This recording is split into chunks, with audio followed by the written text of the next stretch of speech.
الله من الشيطان الرجيم.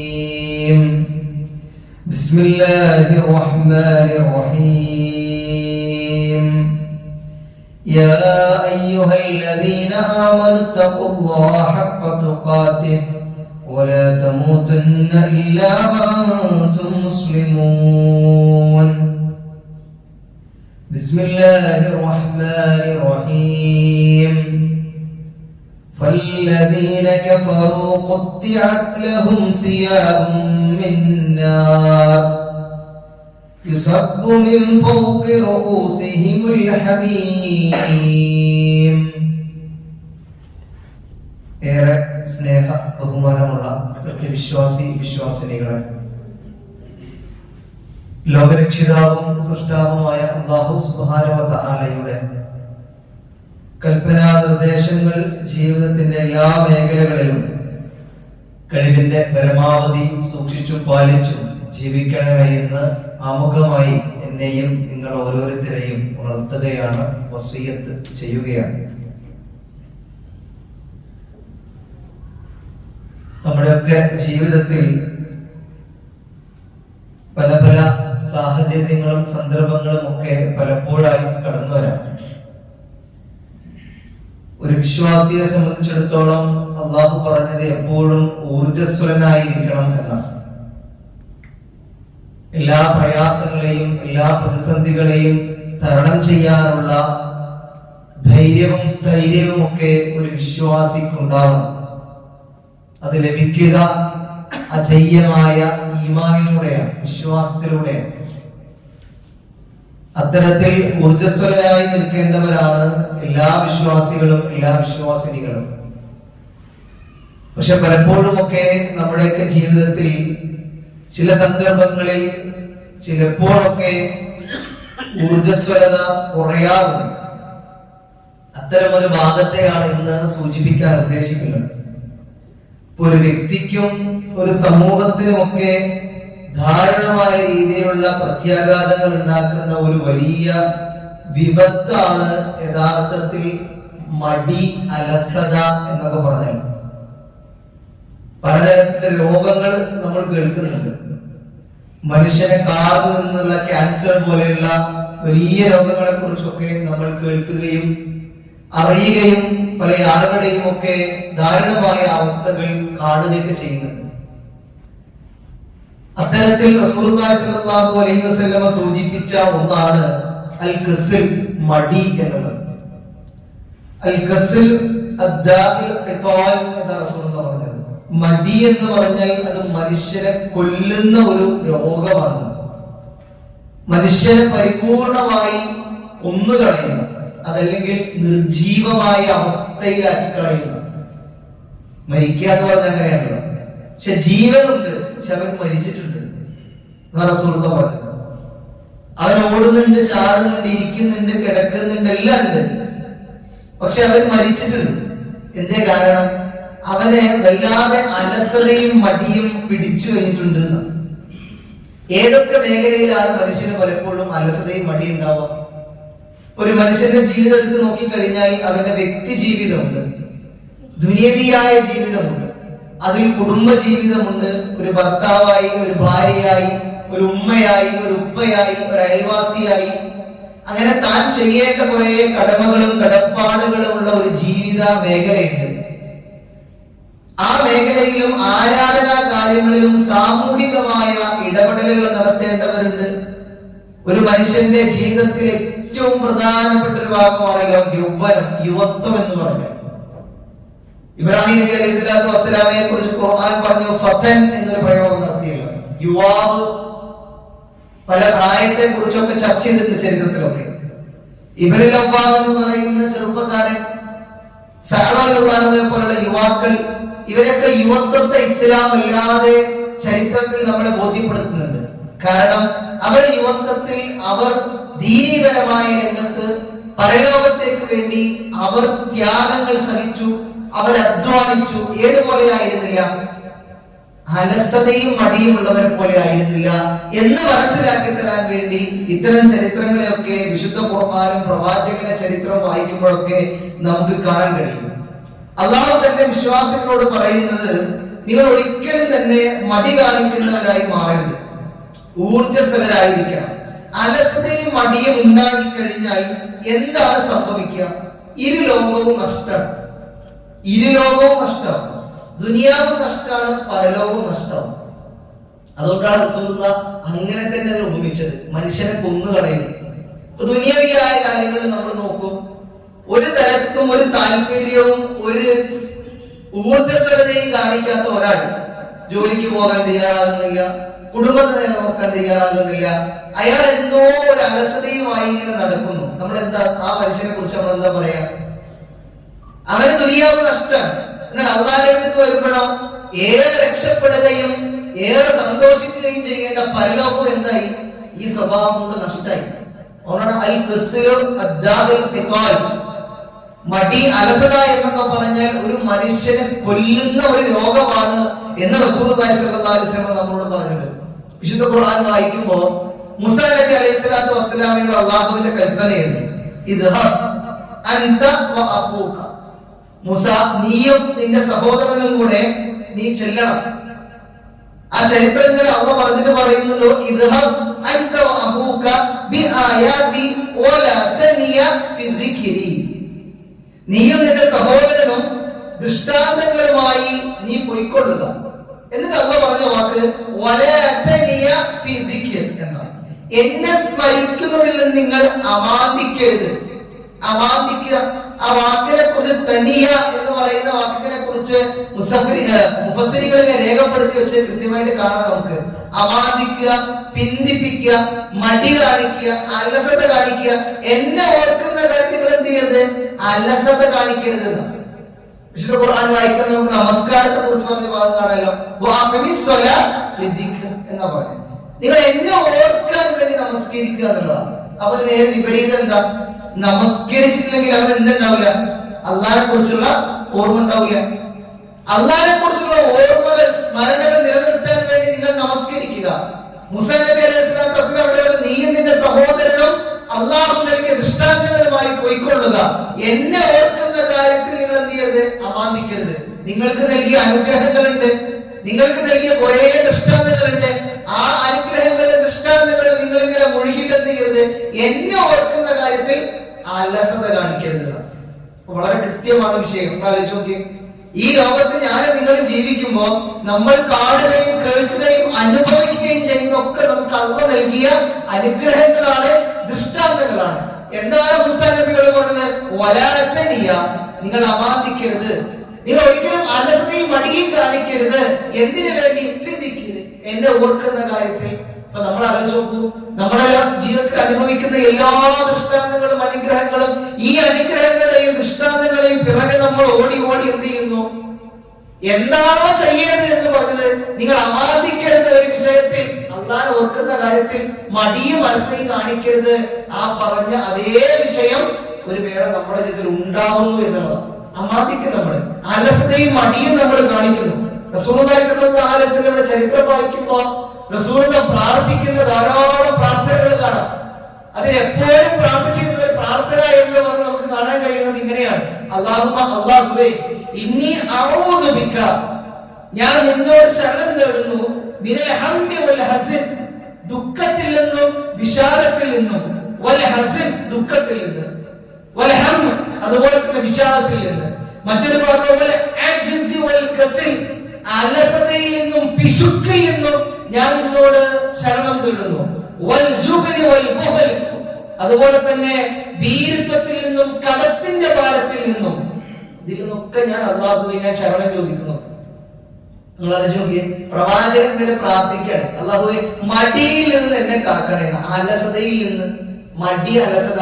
ഇപ്പൊ നമുക്കിങ്ങനെ തോന്നി എന്താണ് ശരിക്കും മടി, അലസത എന്നൊക്കെ. രണ്ട് രീതിയിലുണ്ട്. അപ്പൊ മടി എന്നൊക്കെ പറഞ്ഞാൽ എന്താ? അള്ളാഹു നമ്മളോട് കൽപ്പിച്ച, നിർബന്ധിച്ച കാര്യങ്ങൾ, നമ്മൾ ചെയ്യേണ്ട കാര്യങ്ങളിൽ നിന്ന് നമ്മൾ എന്ത് ചെയ്യുക? താല്പര്യമില്ലാതെ ഒഴിഞ്ഞു മാറുക. ചില ആളുകൾ എന്താണെന്നറിയോ, രണ്ട് രീതിയും ഇത് ഒന്നാക്കി കളയും. എന്താ രണ്ടാമത്തെ രീതി? ചിലപ്പോ അയാൾക്ക് കഴിവുണ്ടാവില്ല, ആവതുണ്ടാവില്ല. ആവതില്ലാത്ത ഒരാളെ സംബന്ധിച്ചിടത്തോളം അങ്ങനെ ഒരു അവസരം അല്ലെങ്കിൽ ഒരു ഉദരം അവിടെ ഉണ്ട്. എന്നാൽ നല്ല ശാരീരികമായി കഴിവുള്ള എല്ലാത്തിനും കഴിയുന്ന ഒരു ആരോഗ്യ പ്രശ്നങ്ങളും ഇല്ലാതെ ഇരുന്നിട്ടും എനിക്ക് എന്തോ പ്രശ്നമുണ്ടെന്ന് തോന്നിയിട്ട് എനിക്ക് എന്തോ ആവില്ല എന്ന് പറയുന്ന ആളില്ല. അതിന് മടി എന്ന് പറയാം. അതിനെ മടി എന്ന് പറയാം. അതാണ് ഉമർദാന്റെ ചരിത്രം വായിക്കുമ്പോൾ ഒരാളെ കാണുമ്പോൾ ചോദിക്കുന്നുണ്ട്, ഇയാളെ ജോലിക്കൊന്നും പോകുന്നില്ല, അപ്പൊ എന്തായാലും ജോലിക്ക് പോകാത്ത നല്ല ആരോഗ്യം ഉണ്ടല്ലോ, ഒരു പ്രശ്നമില്ലല്ലോ. അപ്പൊ ഉമർദാൻ പറഞ്ഞു, അള്ളാഹുവിന്റെ പ്രവാചകൻ പറഞ്ഞു തന്ന ഒരു വചനത്തെ ഞാൻ ഓർക്കുകയാണ്, ഞാൻ ഓർക്കുകയാണ്. ഏതാണ് ആ വാക്ക്? മടി എന്ന് പറഞ്ഞാൽ മനുഷ്യനെ കൊന്നു കളയുന്ന ഒരു രോഗമാണ് എന്ന് എനിക്ക് ഇയാളെ കാണുമ്പോൾ ഓർമ്മ വരുന്നതാണ്. ഒരാരോഗ്യ പ്രശ്നമില്ല, പക്ഷെ അയാൾക്ക് താല്പര്യമില്ല, അയാൾ ഊർജ്ജസ്വലനല്ല, അയാൾ ജോലിക്കൊന്നും പോകുന്നില്ല. അപ്പൊ അദ്ദേഹത്തിന് ഈ വചനം ബോധ്യപ്പെടുത്തി കൊടുക്കുകയാണ്. ഇതേപോലെ നമ്മൾ നമ്മുടെ ജീവിതത്തിലേക്കൊന്ന് ആലോചിച്ച് നോക്കേണ്ടതേ ഉള്ളൂ. നമ്മൾ എത്രത്തോളം ഒരു ആർജവും ഊർജവും ഒരു താല്പര്യവും ഒക്കെ നമ്മൾ ദീനീപരമായ കാര്യങ്ങളിലും നമ്മുടെ ആരാധനാ കാര്യങ്ങളിലും കാണിക്കുന്നുണ്ട് നമ്മൾ ആലോചിക്കണം. ഇപ്പൊ വിശുദ്ധ ഖുർആൻ സൂറ മാഊൻ എല്ലാവർക്കും അറിയാം. അപ്പൊ വൈലുലിൽ മുസല്ലീൻ എന്ന ആയത്തുണ്ട്. നമസ്കാരക്കാർക്ക് നാശം. അല്ലദീനഹും അൻ സ്വലാത്തിഹിം സാഹൂൻ. അല്ലേ, സാഹൂൻ എന്താണ് പ്രയോഗം? അപ്പൊ നമുക്കറിയാം അല്ലെ, നമസ്കാരത്തിൽ അശ്രദ്ധ കാണിക്കുന്നവർക്ക് നാശം എന്നാണ് നമ്മൾ മനസ്സിലാക്കി. അശ്രദ്ധ കാണിക്കുന്നവർ എന്താണ് അശ്രദ്ധ അതുകൂടെ മനസ്സിലാക്കണം. എന്താണ് ഈ അശ്രദ്ധ? അതിനെക്കുറിച്ച് മുഫസ്സിരീങ്ങൾ ഓരോന്നായി എണ്ണി വെച്ചിട്ടുണ്ട്. ഒരു കാര്യം എന്താണെന്നറിയോ? ബാങ്ക് കേട്ടു, നമസ്കാരത്തിന്റെ സമയമായി, നമസ്കരിക്കാനുള്ള സമയമുണ്ട്, സാഹചര്യമുണ്ട്, എല്ലാം ഉണ്ട്. പക്ഷെ എന്നാലും എന്ത് ചെയ്യാം? കുറച്ചുകൂടി നിസ്കരിക്കാം, കുറച്ചുകൂടി നിസ്കരിക്കാം, അല്ലെങ്കിൽ അടുത്ത വഴി നിസ്കരിക്കാം. സമയമുണ്ടല്ലോ. അവസാനം ചെയ്തു ദുഹറിന്റെ സമയമാണ്, അതിങ്ങനെ നീട്ടി കൊണ്ടുപോയി അസറിന്റെ സമയമായി. ബാങ്ക് കൊടുത്തപ്പോഴാണ് പ്രശ്നം, ഞാൻ നിസ്കരിച്ചിട്ടില്ലല്ലോ. ഇതെന്താ? ഇത് സാധൂരാണ്, അശ്രദ്ധയാണിത്. അശ്രദ്ധ.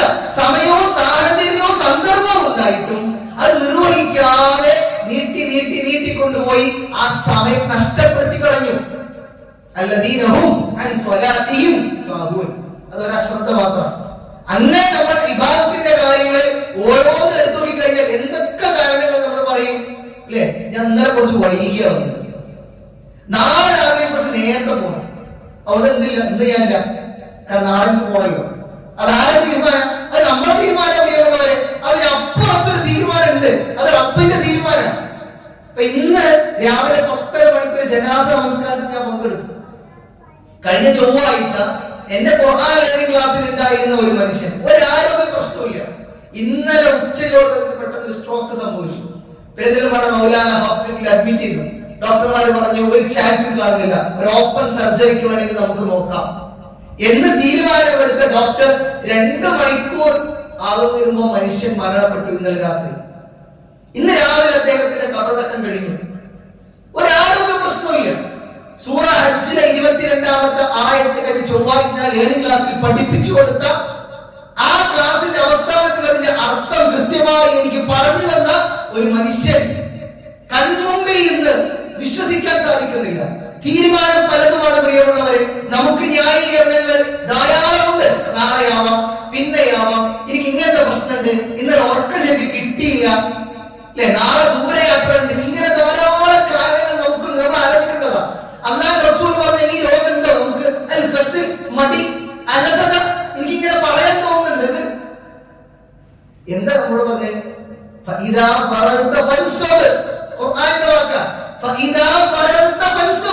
വിശ്വാസികളെ, നിങ്ങൾ ഒന്നിൽ നിന്ന് വിരമിച്ചാൽ അടുത്തതിലേക്ക് നിങ്ങൾ മുന്തിക്കുക എന്നാണ്. ഒന്നിന് കഴിഞ്ഞപ്പോ കഴിഞ്ഞല്ലോ എന്ന് പറഞ്ഞ് മാറി നിൽക്കേണ്ടവരല്ല. അടുത്തതെന്ത്? എനിക്ക് അള്ളാഹുവിന്റെ പരലോകത്തേക്ക് സമ്പാദിച്ചു വെക്കാവുന്ന എന്ത് നല്ല കർമ്മമാണോ അടുത്തത് എനിക്ക് ലഭിക്കുക എന്നതിലേക്ക് ഓടിയെടുക്കുക എന്നാണ്. ഇതാ വളർത്ത മനുഷ്യം. നിങ്ങൾ നിർത്തിക്കളയരുത്. ഒന്ന് കഴിഞ്ഞപ്പോ ക്ഷീണിച്ചു, ഇനിയിപ്പൊ തന്നെ വേണം, ഇനിയൊക്കെ പിന്നെ പോരെ, അടുപ്പിച്ചടുപ്പിച്ച് വേണം എന്നൊക്കെ നമ്മളിങ്ങനെ ആലോചിക്കാറില്ലേ?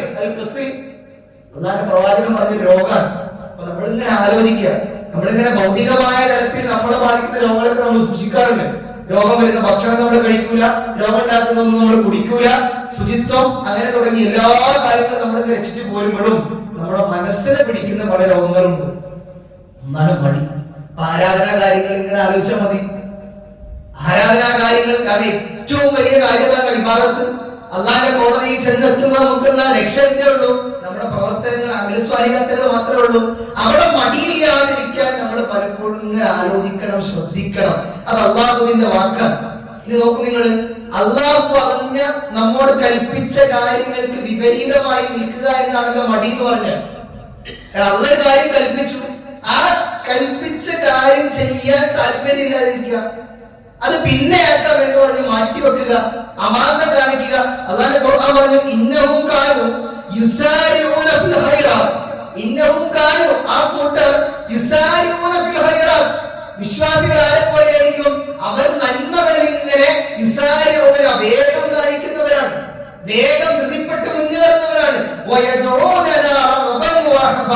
അവരെന്നോട് നന്നായി ആത്മാർത്ഥതയോടുകൂടി ആശിച്ചുകൊണ്ടും പേടിച്ചുകൊണ്ടും ഒക്കെ പ്രാർത്ഥിക്കുന്നവരുമാണ്.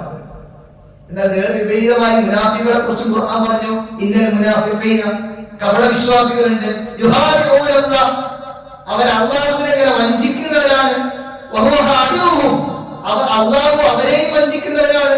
വഇദാ ഖാമു ഇലാ അസ്സലാത്ത്, വഇദാ ഖാമു ഇലാ അസ്സലാത്ത്, അടിവരയിട്ടിങ്ങനെ വായിക്കണം നമ്മൾ ആ വാക്ക്. അവരെങ്ങനെയാ നമസ്കാരത്തിലേക്ക് വരിക? കുസ്വാല, നേരത്തെ പറഞ്ഞ രോഗമുള്ളവരായിട്ടാണ്. മടി, ഒരു താല്പര്യമില്ല അല്ലെ? നിക്കാഹിന് പോയി, അസറിനാണ് നിക്കാഹ്, അസർ നിസ്കരിക്കണ്ടോ? നിസ്കരിച്ചു. നിക്കാഹ് പോയി നിസ്കരിക്കണ്ടേ? പള്ളിയിലാണ് നിക്കാഹ് നടന്നത്. അങ്ങനെയൊക്കെ ചിന്തിക്കുന്ന ആൾക്കാരുണ്ട്. എല്ലാരും കൂടെ യാത്ര പോയി, എല്ലാരും നിസ്കരിച്ചു, ഞാൻ നിസ്കരിക്കാം. നമ്മളിങ്ങനെ ആലോചിക്കണം, നമ്മുടെ ജീവിതത്തിൽ ഞാനും നിങ്ങളും ഒക്കെ ജീവിച്ചു വരുന്ന ഈ ലോകം എന്ന് പറഞ്ഞാൽ വളരെ ക്ഷണികമാണ്. നമ്മൾ ആരും അത്രമേൽ ഉയരത്തിൽ അല്ലാഹുവോടൊപ്പം നിൽക്കുന്ന ആൾക്കാരൊന്നുമല്ല, വളരെ നിസ്സാരമാണ്. കഴിഞ്ഞ ദിവസം ഒരു പ്രസിദ്ധീകരണത്തിലേക്കുള്ള ലേഖനം എഴുതുന്നതിന് വേണ്ടിയിട്ട് വയനാട് ദുരന്തത്തിൽ വളണ്ടിയറായി സേവനമനുഷ്ഠിച്ച ഒരു വളണ്ടിയറെ ഇന്റർവ്യൂ ചെയ്തു. അയാളുടെ അനുഭവങ്ങൾ കിട്ടാൻ വേണ്ടിയിട്ട് അയാൾ പറഞ്ഞ ഒന്ന് രണ്ട് കാര്യങ്ങൾ എന്താണെന്നറിയാം. അയാൾ അവിടെ എത്തുന്നത്, വളണ്ടിയർ ആവശ്യമുണ്ടെന്ന് പറഞ്ഞിട്ട് അയാൾ അവിടെ എത്തുന്നത് ദുരന്തം സംഭവിച്ച 3-ാം ദിവസം. അയാൾക്ക് ഹോസ്പിറ്റലിലാണ് ഡ്യൂട്ടി. ഹോസ്പിറ്റൽ ഡ്യൂട്ടി എന്ന് പറഞ്ഞാൽ രാവിലെ എഴുന്നേറ്റ് PPE കിറ്റ് ധരിച്ച് ഗ്ലൗസും മാസ്കും ഒക്കെ ഇട്ട് ഹോസ്പിറ്റലിൽ കയറി ചെല്ലുകയാണ്. അദ്ദേഹം പറയാണ്, ഞാൻ ആദ്യം കയറി ചെല്ലുമ്പോ ആ ഡോറ് തുറന്ന് കയറി ചെല്ലുന്നതിൽ തന്നെ ഒരു ടേബിളിൽ ഒരു കുട്ടിയെ കിടത്തിയിട്ടുണ്ട്. ആ കുട്ടിയെ കിടത്തിയ രംഗം എങ്ങനെയാണെന്നറിയോ? നെഞ്ഞു വരെ തുണി കൊണ്ട് മൂടിയിട്ടുണ്ട്, 2 കൈയും നെഞ്ഞിലേക്ക് ഇങ്ങനെ വെച്ചിട്ടുണ്ട്. എന്തിനാണ് അങ്ങനെ കിടത്തിയതെന്ന് അറിയോ എന്ന് ചോദിക്കുന്നോട് അറിയില്ല. അദ്ദേഹം പറഞ്ഞു, കയ്യിൽ എവിടെയെങ്കിലും അടയാളം നോക്കിയിട്ട് കുട്ടിയെ തിരിച്ചറിയാനാണ്. തലയില്ലാത്ത ഒരു മയ്യത്തിന്റെ ജീവിതത്തിൽ കണ്ടത് ഞാൻ അന്നാണെന്ന് ആ മനുഷ്യൻ പറയുന്നു. ഉടലില്ല, ഒരു ഭാഗം മാത്രം, 2 കൈകൾ മാത്രം, അടയാളം നോക്കി തിരിച്ചറിയാൻ. അദ്ദേഹം പറയാം, ഞാൻ മുന്നോട്ട് പോയി, ധാരാളം ഫ്രീസറുകളുണ്ട്. ചില ഫ്രീസറിൽ ഒരു ഡെഡ് ബോഡി ഉണ്ട്, ചില ഫ്രീസറുകളിൽ 8, 9, 10 കവറുകളുണ്ട്. 8, 9, 10 കവറുകളുണ്ട്. എന്താണ് ഈ കവർ എന്നറിയോ? ഒരു മയ്യത്ത, പൂർണ്ണമായിട്ടില്ല, ഒരു കാലോ ഒരു കൈയോ മാത്രം, തലയുടെ ഭാഗം മാത്രം. ഇതാണ് അവസ്ഥ. അങ്ങനെയാണ് ഞാൻ ഓരോ മയ്യത്തുകളെയും കണ്ടതെന്ന അദ്ദേഹം പറയും. എന്റെ ജീവിതത്തിൽ ഞാൻ ഇത്രമേൽ ഭയപ്പെട്ട രംഗമില്ല. പക്ഷെ ഭയം കാണിക്കാൻ കഴിയില്ലല്ലോ. അദ്ദേഹം സേവനമനുഷ്ഠിച്ചു. അദ്ദേഹം നിന്ന 6-ാം ദിവസം അദ്ദേഹം പറയാം, രാവിലെ ഒരു ആംബുലൻസ് വന്നു ഹോസ്പിറ്റലിന് മുമ്പിൽ. പോലീസുകാരുണ്ട്, നഴ്സുമാരുണ്ട്, പക്ഷെ ആരും അങ്ങോട്ട് വരുന്നില്ല. വളണ്ടിയർമാരായിട്ട് ഇങ്ങനെ PPE ധരിച്ച ആളുകൾക്ക് മാത്രമേ അവിടേക്ക് ചെല്ലാൻ കഴിയുള്ളൂ. ഞങ്ങൾ ചെന്നു, 3 പേര് ചെന്നു. സ്ട്രെച്ചറോടുകൂടി ഹോസ്പിറ്റലിലേക്ക് കൊണ്ടുവന്നു. സ്ട്രെച്ചറിൽ നിന്ന് കവറിൽ പൊതിഞ്ഞ ആ ശരീരം ഞങ്ങൾ പുറത്തേക്ക് ടേബിളിലേക്ക് മാറ്റിയിട്ടു. ആ മനുഷ്യൻ പറയാം, ഞാൻ ആദ്യമായി എന്റെ ജീവിതത്തിൽ മനുഷ്യന്റെ ശരീരത്തിൽ നിന്ന് വെള്ള നിറത്തിലുള്ള പുഴുക്കൾ അരിച്ചിറങ്ങുന്നത് ഞാൻ കണ്ടു. 6 ദിവസം മണ്ണിനടിയിൽ കിടന്ന മയ്യത്ത. ആ മയ്യത്തിനെ അവർ വൃത്തിയാക്കി. അവിടെ നിൽക്കുന്ന ഇൻക്വസ്റ്റ് നടത്തുന്ന ആളുകൾക്ക് ഓരോന്ന് രേഖപ്പെടുത്തണം. എല്ലാവരും വെള്ളം ഒഴിച്ച് കഴുകി വൃത്തിയാക്കി ആ മയ്യത്തിനെ പൊതിഞ്ഞ് അവർ തിരിച്ചയച്ചു. അദ്ദേഹം പറയാം, അതൊന്നുമല്ല. ആ മയ്യത്തിനെ കൊണ്ടുപോയതിനു ശേഷം എന്നോടൊരു പോലീസുകാരൻ പറഞ്ഞു, ഈ സ്ട്രെച്ചറിലും താഴെയും കിടക്കുന്ന ഈ പുഴുക്കളെ മുഴുവൻ വെള്ളമൊഴിച്ചടിച്ചു വാരിയ ഡ്രൈനേജിലേക്ക് ആക്കണമെന്ന്. ആ വോളണ്ടിയർ പറയുന്നത്, എന്റെ ജീവിതത്തിൽ ആദ്യമായി ചൂടും വെള്ളവും എടുത്ത് 6 ദിവസം പഴക്കമുള്ള മയ്യത്തിൽ നിന്ന് ഇറങ്ങി വന്ന വെള്ളപ്പുഴുക്കളെ വെള്ളമൊഴിച്ചടിച്ച് ഞാൻ ഡ്രൈനേജിലാക്കി. അദ്ദേഹം പറയാ, ജീവിതം എന്താണെന്ന് പഠിച്ചു ഞാൻ. ഇത്രയൊന്നും പ്രിയമുള്ളവരെ, നമ്മൾ ഈ ജീവിതത്തിനിടയ്ക്ക് അലസത കാണിച്ചും മടി കാണിച്ചും ഒരു തരത്തിലുമുള്ള ഊർജ്ജസ്വലതയും ഇല്ലാത്തവരായി ജീവിക്കേണ്ടവരല്ല നമ്മൾ. അല്ലാഹുവിന്റെ മാർഗ്ഗത്തിൽ ദീനീ കാര്യങ്ങളിൽ ഇബാദത്തുകളിൽ സുസജ്ജരായി സജ്ജമായി നമ്മൾ നിലകൊള്ളണം. ഒരു മടിയും നമ്മൾ കാണിക്കരുത്. നമ്മുടെ ഉറക്കവും നമ്മുടെ യാത്രകളും നമ്മുടെ തിരക്കുകളും ഒരു പ്രശ്നമല്ല. ഈ തിരക്കുകളൊക്കെ നിൽക്കുന്ന സമയം വരാനുണ്ട്. ഈ തിരക്കുകളൊക്കെ നിൽക്കും. ഈ തിരക്കൊക്കെ നിർത്തി നമ്മൾ കിടക്കുമ്പോഴും അപ്പോഴും ഓടും പല ആളുകളും. നമ്മൾ മയ്യത്തായി കിടന്നിട്ടുണ്ടാവും, കുടുംബക്കാരും നാട്ടുകാരൊക്കെ വരും കാണാൻ. അപ്പോഴും നമ്മുടെ വീട്ടിൽ കുറച്ചാൾക്കാർ വിളിച്ചു പറയും, മയ്യത്ത് കാണാൻ വരാൻ പറ്റിയില്ല, ഞാൻ കുറച്ച് തിരക്കിലിരുന്നു. അങ്ങനെ ഓടുന്ന ആൾക്കാരുണ്ട്. നമ്മളിങ്ങനെ ആലോചിക്കേണ്ടതേ വളരെ ക്ഷണികമാണ് നമ്മുടെ ജീവിതം, കുറച്ചേ ഉള്ളൂ. ഈ പറഞ്ഞ ചിന്തകളും ആലോചനകളും ഒക്കെ നമുക്ക് അല്ലാഹുവിന്റെ മുമ്പിൽ കാണിച്ചു തരുന്നുണ്ട്. ഇനിയും നമ്മൾ മടിയും അലസതയും കാണിക്കുന്നവരാണ് എങ്കിൽ നമ്മൾ നമ്മളെ കുറിച്ച് ഏറെ ചിന്തിക്കേണ്ടിയിരിക്കുന്നു. ആരാധനാ കാര്യങ്ങളിലും ഇബാദത്തിന്റെ കാര്യങ്ങളിലും ഒരു നിലക്കും അലസതയും മടിയും ഇല്ലാത്തവരായി അല്ലാഹുവിനോടുള്ള ഇബാദത്തുകളിൽ ഏറ്റവും താല്പര്യം കാണിച്ച് കിട്ടുന്ന സമയങ്ങളും അവസരങ്ങളും ഒക്കെ എത്തിപ്പെടാവുന്ന വിധത്തിൽ എത്തിപ്പെട്ട് ഉപയോഗപ്പെടുത്താൻ നമ്മൾ തയ്യാറാവണം. അല്ലാഹു സുബ്ഹാനഹു വ തആല ഇബാദത്തുകളിൽ കൃത്യമായി സ്ഥൈര്യവും അതുപോലെ തന്നെ ആത്മാർത്ഥതയും കാണാൻ ജീവിക്കുന്ന വിശ്വാസികളുടെ കൂട്ടത്തിൽ എന്നെ നിങ്ങളെ ഉൾപ്പെടുത്തി അനുഗ്രഹിക്കുമാറാകട്ടെ.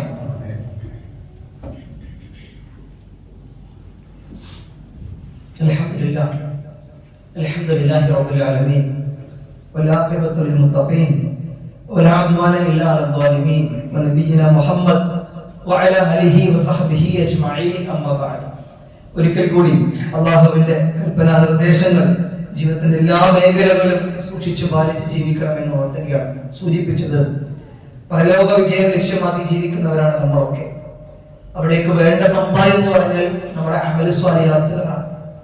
നന്മകളിൽ മുന്നേറുന്നവരായി നമ്മൾ ജീവിക്കണം. നന്മകളും അമൽ സ്വാലിഹാത്തുകളൊക്കെ ചെയ്യുന്ന കാര്യങ്ങളിൽ ദുനിയവിയായ കാര്യങ്ങളെ മുൻനിർത്തിക്കൊണ്ട് അലസതയും മടിയും ഒന്നും കാണിക്കുന്നവരായി നമ്മൾ ആയിത്തീരരുത് എന്നാണ്. നമ്മൾ ആലോചിച്ച് നോക്കൂ, നമ്മുടെയൊക്കെ ജീവിതത്തിൽ അവസാനം മരണമാണല്ലോ. എന്താണ് അതിനുശേഷം നമുക്ക് ലഭിക്കാനുള്ളത്? മരണത്തോടു കൂടി അവസാനിക്കുകയാണെങ്കിൽ വലിയ പ്രയാസമില്ല. പക്ഷെ അല്ലാഹു പറഞ്ഞ അങ്ങനെയല്ലേ, യൗമ യുബഅസൂനല്ലേ, നിങ്ങളെ ഉയർത്തെഴുന്നേൽപ്പിക്കുന്ന ഒരു ദിവസം ഉണ്ട്. എന്താണെന്ന് ഉണ്ടാവുക അത് നമ്മൾ മറക്കരുത്. നമ്മൾ പലപ്പോഴും ഇങ്ങനെ മറന്നു പോകുന്ന കാര്യമാണ്. മരണത്തെ കുറിച്ച് നമുക്ക് ബോധ്യമുണ്ട്, മരിക്കുന്നുള്ളത്. പക്ഷെ മരണത്തിന് ശേഷമുള്ളതിനെ കുറിച്ചും കൂടെ ബോധ്യമുള്ളവരായിട്ട് നമ്മൾ മാറണം. വിശുദ്ധ ഖുർആനിൽ സൂറ ഖമർ വായിക്കുമ്പോ, സൂറ വാഖിഅ വായിക്കുമ്പോ അങ്ങനെ ധാരാളം അധ്യായങ്ങളിൽ എന്താണ് സംഭവിക്കാനിരിക്കുന്നത് എന്ന് കൃത്യമായി അല്ലാഹു നമ്മെ ബോധ്യപ്പെടുത്തിയിട്ടുണ്ട്. അതിലൊരു ഭാഗം മാത്രം അല്ലാഹു പറഞ്ഞു, മരണപ്പെട്ട് നിഷേധികളായി മരിച്ചതിന് ശേഷമൊക്കെ നേരത്തെ പറഞ്ഞതുപോലെ കയ്യും കാലും ഒക്കെ വേർപെട്ടു പോയ മയ്യത്തുകളൊക്കെ വീണ്ടും ഒക്കെ തിരിച്ചു കൊണ്ടുവരും, യോജിപ്പിക്കും എന്നൊക്കെ പറഞ്ഞ ആൾക്കാരുണ്ടല്ലോ. അങ്ങനെയൊന്നും ഇല്ല, അങ്ങനെ ഒരു ജീവിതമേ ഇല്ല എന്നൊക്കെ പറഞ്ഞ നിഷേധികളൊക്കെ ആയി ജീവിക്കുന്ന ആൾക്കാരൊക്കെ ഉണ്ടല്ലോ. അങ്ങനെ വിശ്വാസങ്ങളിൽ മാലിന്യം കലർത്തി നിഷേധങ്ങളാക്കി ജീവിച്ച് ഒന്നുമില്ലാത്തവരായി വരുന്ന ആളുകൾ, ഫല്ലദീന, അങ്ങനെ ഒരു കൂട്ടം ആളുകൾ, ഫല്ലദീന കഫറു ഖുത്തിഅത് ലഹും തിയാബും മിൻ നാർ, അവർക്ക് എന്ത് ചെയ്യുന്നു അറിയോ? അങ്ങനെ വരുന്ന ആളുകൾക്ക് ഒരു ശിക്ഷ എന്താണെന്ന് അറിയോ? അവർ ഖുത്തിഅത് ലഹും തിയാബും മിൻ നാർ, തീയിന്റെ വസ്ത്രം അവർ അണിയും. വസ്ത്രം അണിയുമെന്ന് മാത്രമല്ല, യുസബ്ബു മിൻ ഫൗഖി റൂസിഹിം ഹമീം, ആ തീയിന്റെ വസ്ത്രം അവർ അണിയുന്നതോടൊപ്പം തന്നെ അവരുടെ തലക്ക് മീതെ ചുട്ടു തിളക്കുന്ന വെള്ളവും ഒഴിക്കും. ഇതൊരു ശിക്ഷയാണ്. അപ്പൊ നമ്മളിങ്ങനെ ആലോചിക്കേണ്ടത് എന്താണെന്നറിയോ? നമ്മൾ നമ്മുടെ ജീവിതത്തിൽ ഒരു വേള അനുഭവിക്കുക ഒന്നുകിൽ സ്വർഗ്ഗമായിരിക്കും അല്ലെങ്കിൽ നരകമായിരിക്കും. അപ്പൊ സ്വർഗം കിട്ടാൻ ഞാൻ പ്രാപ്തനാണോ, അല്ലെങ്കിൽ ഞാൻ അതിനുള്ള ഒരു ക്വാളിഫൈ ചെയ്തിട്ടുള്ള ഒരാളാണോ നമുക്ക് നമ്മൾ തന്നെ ആലോചിച്ചാൽ മനസ്സിലാവുമല്ലോ. എല്ലാവരും അവരവരെ കുറിച്ച് ആലോചിച്ചാൽ മതി. എന്റെ രഹസ്യ ജീവിതവും എന്റെ പരസ്യ ജീവിതവും ഒന്ന് ആലോചിച്ച് നോക്കിയാൽ മതി. ആ ചിന്തയിൽ തന്നെ നമുക്ക് വ്യക്തമാകും എന്താണ് അനുഭവിക്കാൻ നിൽക്കുന്നത് എന്നുള്ളത്. എന്നാൽ നേരെ വിപരീതമായി നന്മകളില്ലാത്തവരായി നമ്മൾ വരുന്നുവെങ്കിൽ ഈ പറഞ്ഞ രീതിയിൽ ഒരു വസ്ത്രം അണിയുന്നു, തീന്റെ വസ്ത്രം, അവരുടെ തലക്കു മീതെ ചുട്ടുപഴുത്ത വെള്ളം ഒഴിക്കുന്നു. തീർന്നില്ല. തുടർന്നുള്ള ആയത്തുകളിലും എന്താ സംഭവിക്കാന്നറിയോ? അവരുടെ ശരീരം, അവരുടെ ശരീരത്തിന്റെ ഉള്ളിലുള്ളതും അവരുടെ തൊലികളും ഒക്കെ തന്നെ കരിഞ്ഞില്ലാതെയാവും. അങ്ങനെ സമയത്ത് ഇരുമ്പ് ദണ്ടുകൾ കൊണ്ട് അവർ അടിക്കും.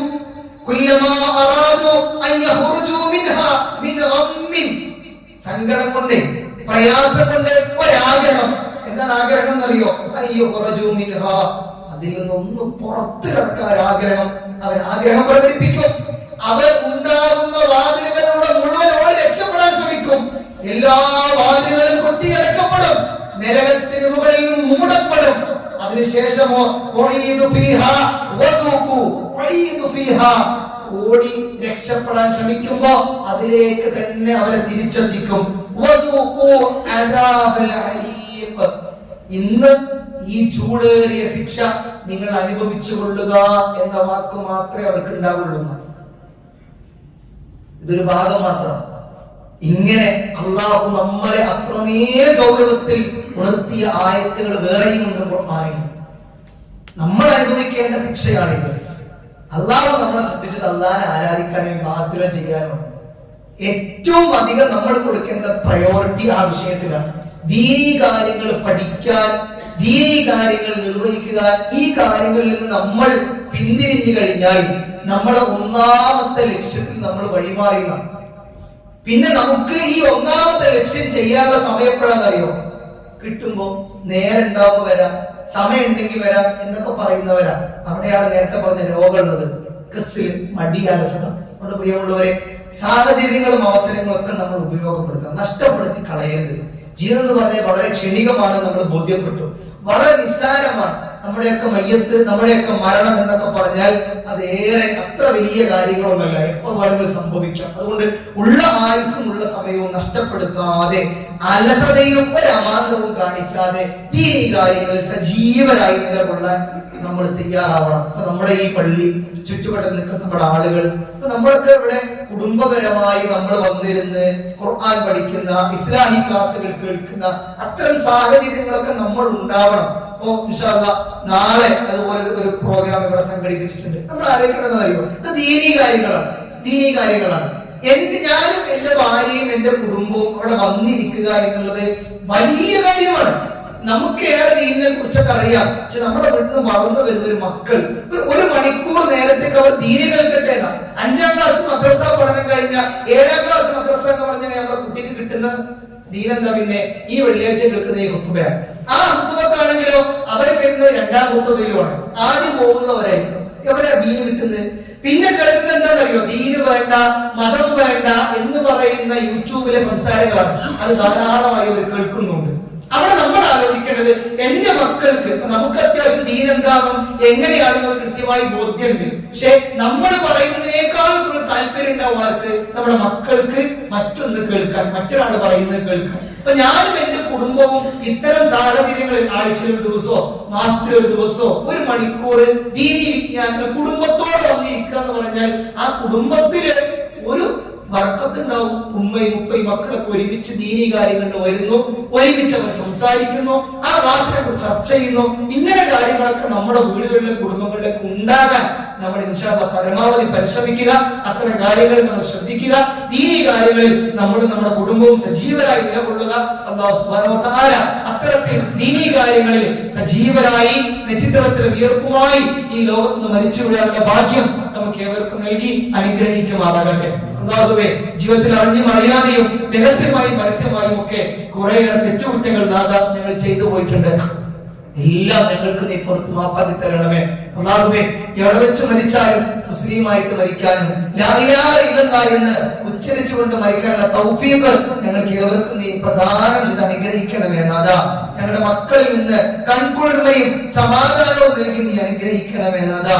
അല്ലാഹുവേ ഞങ്ങൾ വിട പറഞ്ഞു പോയ ഞങ്ങളുടെ മാതാപിതാക്കൾ, ഭാര്യ ഭർത്താക്കന്മാർ, മക്കൾ, ബന്ധുമിത്രാദികൾ, ഞങ്ങളെ എല്ലാവരെയും നിന്റെ ജന്നാത്തുൽ ഫിർദൗസിൽ നീ ഒരുമിച്ച് കൂട്ടി അനുഗ്രഹിക്കണമേ നാഥാ.